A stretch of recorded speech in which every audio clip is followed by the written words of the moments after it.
Good morning everyone. Welcome back on my YouTube channel Medico Junctions. My dear friends, we are learning pharmacology on my this YouTube channel Medico Junctions. My dear friend, there is a correlation in between the pharmacology and another one subject that is known as the anatomy and physiology.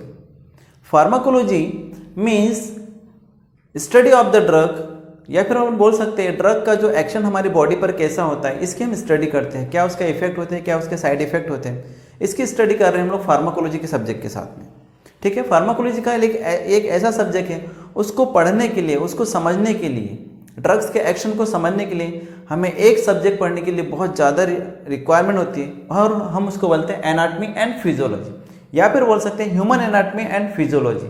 Human anatomy और physiology में क्या पढ़ते हैं हम, हमारी जो body है, हमारी बॉडी के हर एक ऑर्गन की स्ट्रक्चरल स्टडी और उसकी जो फंक्शनल स्टडी, मीन्स हमारा ऑर्गन्स कैसा दिखता है, कैसा होता है, कहाँ होता है, उसकी पोजीशन, उसकी जो लोकेशन है और उसका स्ट्रक्चर। ठीक है, एक्सटर्नल स्ट्रक्चर और इंटरनल स्ट्रक्चर, उस स्टडी को हम बोलते हैं एनाटमी। और वो जो ऑर्गन होता है पर्टिकुलर नॉर्मल कंडीशंस में हमारी बॉडी में कैसे फंक्शन करता है, हम उसको बोलते हैं फिजियोलॉजी। तो दोस्तों, फार्माकोलॉजी समझने के लिए एनाटमी एंड फिजियोलॉजी समझना बहुत ज़्यादा जरूरी है। ठीक है, मेरे जो टीचर्स हैं, जो मेरे गुरु हैं, उन्होंने मुझे सजेस्ट किया कि फार्माकोलॉजी के साथ में एनाटमी और फिजियोलॉजी सब्जेक्ट को भी कंटिन्यू कीजिए, जिससे फार्माकोलॉजी पढ़ना समझना ईजी होगा। एज वेल एज कुछ सब्सक्राइबर्स हैं, कुछ व्यूवर्स हैं, उनकी भी रिक्वेस्ट थी कि सर आप जब पढ़ोगे, जब फार्माकोलॉजी पढ़ा रहे हो तो साथ में एनाटमी फिजियोलॉजी भी कीजिए, जिससे कि ड्रग्स का समझना ईजी हो जाएगा। तो मेरे दोस्तों, जब भी हम फार्माकोलॉजी किसी ड्रग को पढ़ेंगे, किसी सिस्टम के ड्रग को पढ़ेंगे, उसके पहले हम एनाटमी और फिजियोलॉजी सब्जेक्ट के साथ में हम उस सिस्टम को पढ़ चुके होंगे, जिससे फार्माकोलॉजिकल एक्शन समझना हमारे लिए बहुत ईजी होगा। अब क्वेश्चन ये आता है कि जो मेरा फार्माकोलॉजी सब्जेक्ट चल रहा है और एनाटमी फिजियोलॉजी सब्जेक्ट आज मैं स्टार्ट कर रहा हूँ, ये किसके लिए इंपॉर्टेंट है, किसने इसको पढ़ना चाहिए। तो मेरे दोस्तों, ये जो सब्जेक्ट है pharmacology as well as anatomy and physiology, ठीक है, ये जो होता है मेडिकल और पैरामेडिकल स्टूडेंट्स के लिए बहुत ज़्यादा इंपॉर्टेंट है। जैसे कि इसमें आते हैं नर्सिंग स्टूडेंट्स, नर्सिंग स्टूडेंट्स होते हैं उसमें DMLT, BMLT, lab technician course जिसमें होता है, जिसमें से खून पेशाब की जांच करने वाले जो होते हैं हम उसको बोलते हैं लैब टेक्नीशियंस। ठीक है, फार्मासिस्ट जो होते हैं, जो मेडिकल शॉप्स को रन करवाते हैं और फार्मास्यूटिकल इंडस्ट्रीज़ में जो है अपना ड्रग के प्रोडक्शन में मतलब अपना पार्टिसिपेशन करते हैं या फिर ड्रग को प्रोड्यूस करवाते हैं। ठीक है, रिसर्च भी करते हैं, डी फार्मा और बी फार्मा। ठीक है, as well as BPT, physiotherapy, जो स्टूडेंट्स होते हैं, जो फिजियोथेरेपी डॉक्टर्स बनते हैं, वो ऐसा करते हैं। एज वेल एज जो होते हैं आयुष डॉक्टर्स जो होते हैं, आयुष मीन्स ऐसे स्टूडेंट्स जो कि आयुष कर रहे हैं, आयुष इन द सेंस कि जो डॉक्टर्स बन रहे हैं, आयुर्वेदिक डॉक्टर, ठीक है, योगा, यूनानी, सिद्धा या फिर होम्योपैथी, इसमें से कोई कोर्स अगर कर रहे हैं तो हम उसको बोलते हैं आयुष। उनके लिए भी ये सब्जेक्ट्स इंपॉर्टेंट है, दोनों ही सब्जेक्ट एनाटमी फिजियोलॉजी और pharmacology.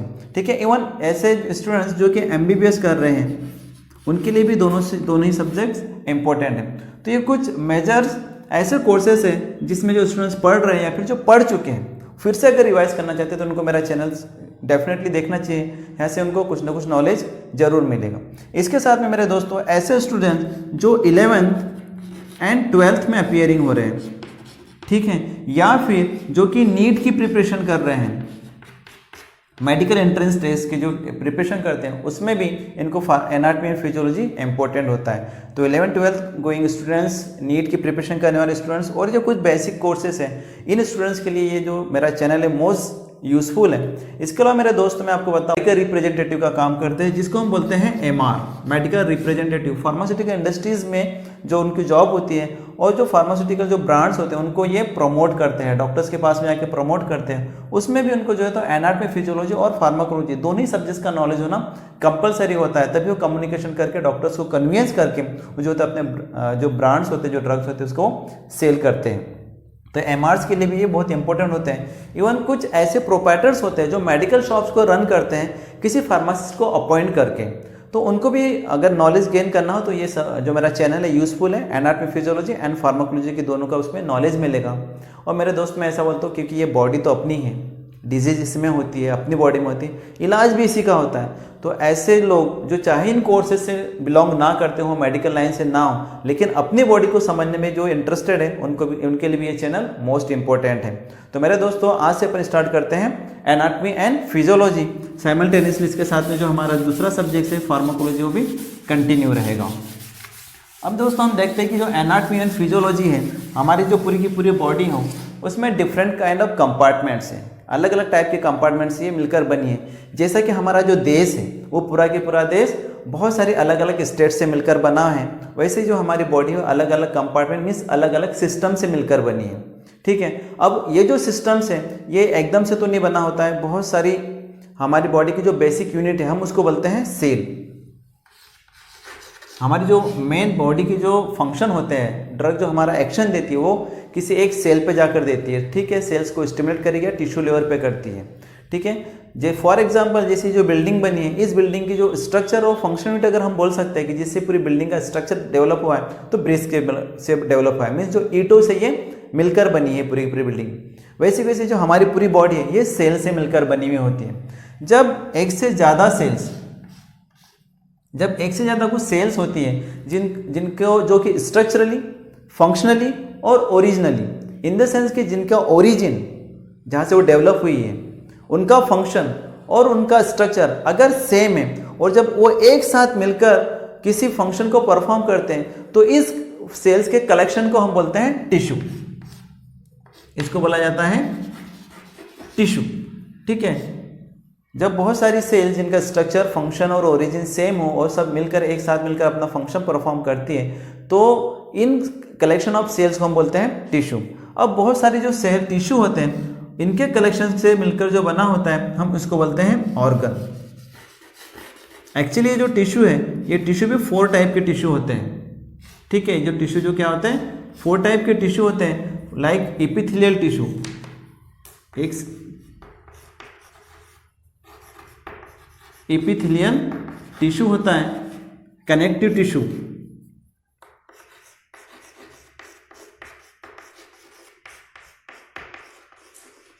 After that muscular tissue,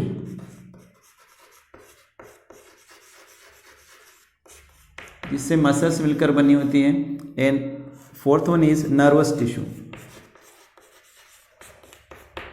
जिससे नर्व्स बनी होती है हमारी बॉडी की, ब्रेन है, स्पाइनल कॉर्ड है। ठीक है, जो नर्व्स टिश्यू के पार्ट है। मस्कुलर टिश्यू के अलग अलग 3 टाइप्स हैं इसके अंदर। ठीक है, कनेक्टिव टिश्यू के भी डिफरेंट टाइप्स है और एपिथेलियल टिश्यू के। जब हम टिश्यू पढ़ेंगे तो उसको डिटेल्स में पढ़ेंगे।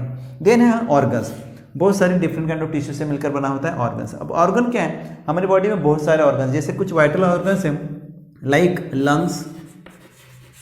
ठीक है, हमारी बॉडी में चेस्ट कैविटी में 2 लंग्स होते हैं। देन हार्ट, किडनी, ठीक है, लीवर है, पेनक्रियाज है, ऐसे बहुत सारे हमारी बॉडी के ऑर्गन्स हैं। ठीक है, और इन सब ऑर्गन से 2 या 2 से ज़्यादा ऑर्गन से मिलकर जो हमारी बॉडी में बनता है एक ऑर्गन सिस्टम, जिसको हम बोलते हैं ऑर्गन सिस्टम। ठीक है, हमारी बॉडी जो है ऑलमोस्ट 9 ऑर्गन सिस्टम से मिलकर बनी है। ठीक है, किसी किसी बुक में 11 ऑर्गन सिस्टम है, किसी बुक में 13 ऑर्गन सिस्टम है। कुछ नहीं है, वो सब डिवीजन करके ऑर्गन सिस्टम बन जाता है। तो मैं आप जो अपना एक छोटा सा इंट्रोडक्शन पार्ट है, ठीक है, डिस्क्रिप्शन है, उसके अंदर मैं आपको बताता हूँ ऑर्गन सिस्टम हमारी बॉडी में कौन से ऑर्गन सिस्टम है। तो हमारी बॉडी के अपर पार्ट से हम स्टार्ट करते हैं। तो हमारी बॉडी की जो है फर्स्ट ऑर्गन सिस्टम का मैं नाम लिखता हूँ, that is the integumentary system.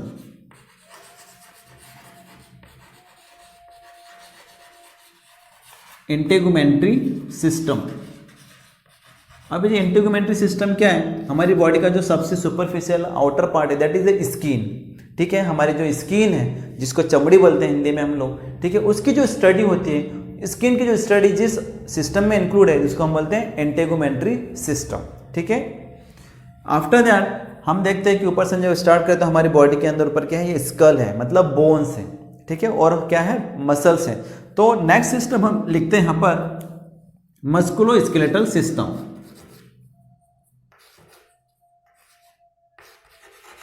मस्कुलो skeletal system. Mean इसमें क्या होता है, मस्कुलो स्केलेटल सिस्टम मसल्स की स्टडी होती है, ठीक है। 3 काइंड ऑफ मसल्स होती है हमारी बॉडी में, ठीक है। और स्केलेटल मीन्स हमारी बॉडी के अंदर जो बोन है, बोनी स्ट्रक्चर, जो बोन की स्टडी होती है हम उसको बोलते हैं skeletal system, means मस्कुलो skeletal system, ठीक है।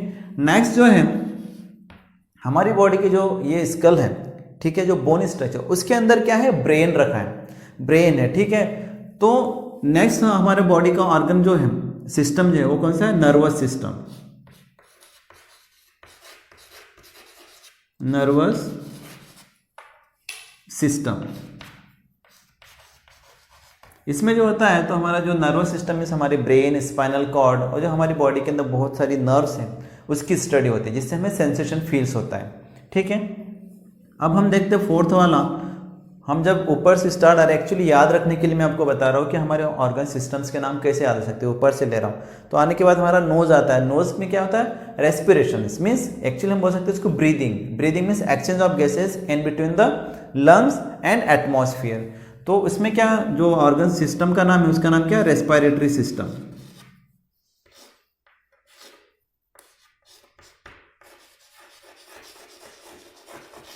Respiratory system. Okay, respiratory system के बाद में हम जैसे नोज से नीचे आते हैं। रेस्पिरेटरी सिस्टम में क्या है, हमारे जो नोज है, ठीक है, और जो हमारा लंग्स है, ठीक है, पूरा की पूरा सिस्टम इसमें इन्वॉल्व है, ठीक है। इसमें जो कि हमारी बॉडी के जो गैसेस एक्सचेंज का काम करते हैं, ठीक है। इसके बाद में फिफ्थ वाला जो सिस्टम है, नोज के बाद में आता है ओरल कैविटी, मीन्स माउथ। इसके जो रिलेटेड सिस्टम है, दैट इज हम उसको बोलते हैं डाइजेस्टिव सिस्टम,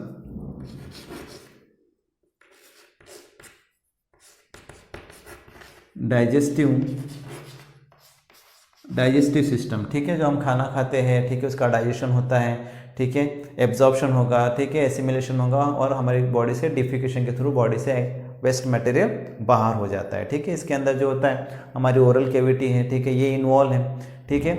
इसोफेगस है, एज वेल एज क्या है, इसके अंदर हम देखते हैं कि हमारा स्टमक है, डिओडिनम है, और इंटेस्टाइन मीन्स आते जो होती है इसको बोलते हैं इंटेस्टाइन, वो इसमें इस पार्ट के इस सिस्टम के साथ में हम इसकी स्टडी करेंगे। डाइजेस्टिव सिस्टम, ठीक है। जैसे हम डाइजेस्टिव सिस्टम से आगे थोड़ा सा और नीचे आते हैं तो हमें पता है कि हमारा थोरेक्स है, ये थोरेक्स कैविटी बोलते हैं, चेस्ट वाला पोर्शन। इसके अंदर क्या होता है, हार्ट होता है, ठीक है। तो हार्ट का जो फंक्शन है उस सिस्टम, हार्ट जिस सिस्टम है तो हम इसको बोलते हैं सर्कुलेटरी सिस्टम, सर्कुलेटरी सिस्टम, या फिर हम इसको बोल सकते हैं कार्डियोवैस्कुलर सिस्टम। सर्कुलेटरी सिस्टम भी बोलते हैं, या फिर इसको बोलते हैं अपन कार्डियोवैस्कुलर सिस्टम, ठीक है।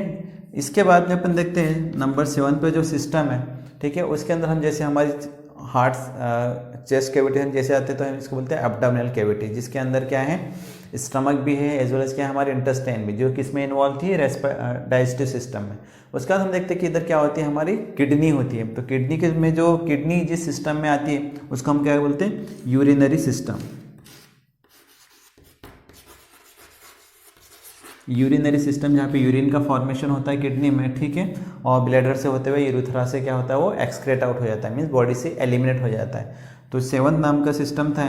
इसके बाद में हम देखते हैं, ठीक है, वहाँ पर क्या हमारी पेल्विक कैविटी के अंदर क्या है, रिप्रोडक्टिव सिस्टम्स है, रिप्रोडक्टिव ऑर्गन्स है वहाँ पर, ठीक है, male reproductive organ and female reproductive organs. तो हम नेक्स्ट सिस्टम क्या हो जाएगा, रिप्रोडक्टिव सिस्टम,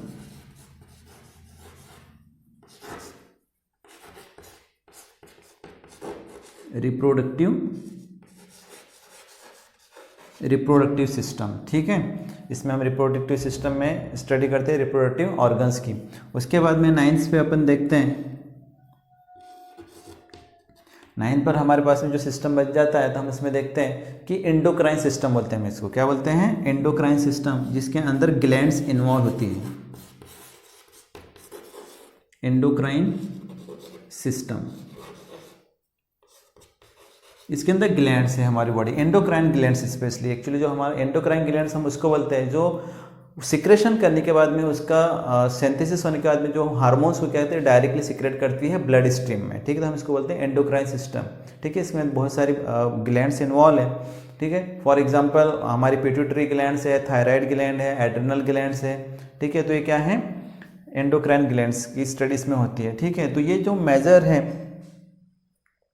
9 हमारे बॉडी के मेन ऑर्गन्स हैं, ठीक है। बट इसी में क्या होता है, किसी किसी बुक में 11 सिस्टम बताए गए हैं। 11 सिस्टम अगर बताए गए हैं तो वो अलग अलग से इसको बाइफर्केट कर गया है। हो सकता है उसके अंदर सेंस ऑर्गन्स बताए गए हों अलग सिस्टम में। Sense organ in the sense क्या होता है, जिसके अंदर हमारे आई की स्टडी होती है, टंग की स्टडी होती है, ठीक है, हमारी स्किन की जो स्टडी होती है, जो हमारे सेंस ऑर्गन्स है, ईयर है, ठीक है, हमारा जो नोज़ है, ठीक है, तो उसमें सेंस ऑर्गन्स का अलग से एक सिस्टम का नाम बता दिया गया होगा सेंस ऑर्गन्स के नाम से। तो अपन भी लिख सकते हैं यहाँ पर लाइक द सेंस ऑर्गन,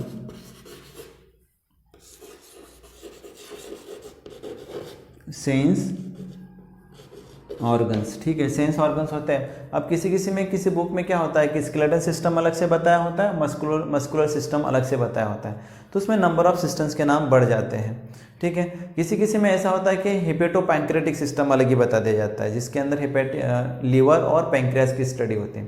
तो डिफरेंस कुछ नहीं है, जस्ट बायफर्केट करके नंबर ऑफ सिस्टम्स के नाम बढ़ा दिए गए हैं, बट मेजर जो सिस्टम्स हैं हमारे बॉडी के यही के सिस्टम्स हैं। तो माय डियर फ्रेंड्स, हम एनाटॉमी और फिजियोलॉजी के साथ में इन सिस्टम वाइज एक एक सिस्टम को हम पढ़ेंगे। जब भी हम किसी सिस्टम को स्टडी करेंगे तो उस सिस्टम को पढ़ने के बाद भी हम उस सिस्टम से रिलेटेड फार्माकोलॉजी में ड्रग्स की हम स्टडी करेंगे। तो डियर फ्रेंड्स, बने रहिए मेरे यूट्यूब चैनल मेडिको जंक्शन के साथ में, जिसमें आपको हमारी बॉडी की पूरी स्टडी का नॉलेज होगा, बॉडी के ऑर्गन्स की स्ट्रक्चर और उसके फंक्शन, एज वेल एज क्या होता है कि हमारी बॉडी में जब ऑर्गन्स में कुछ फंक्शन चेंज हो जाते हैं तो हम उसको बोलते हैं पैथोलॉजी, ठीक है। इन द सेंस बॉडी के ऑर्गन्स की पैथोलॉजी जब अगर चेंज हो गई तो हम बोलेंगे उसका क्या होता है, डिजीज हो जाना। और जब डिजीज हो जाती है तो हमें क्या पढ़ना पड़ता है, फार्माकोलॉजी, मीन्स ड्रग उस अल्टर्ड फिजियोलॉजी को कैसे करेक्ट करती है, ठीक है, कैसे नॉर्मलाइज करती है, तो हम उस स्टडी को बोलेंगे फार्माकोलॉजी। तो मेरे दोस्तों, इस यूट्यूब चैनल पे आप मेरे साथ बने रहिए, जिसमें हम पढ़ेंगे anatomy, physiology as well as pharmacology.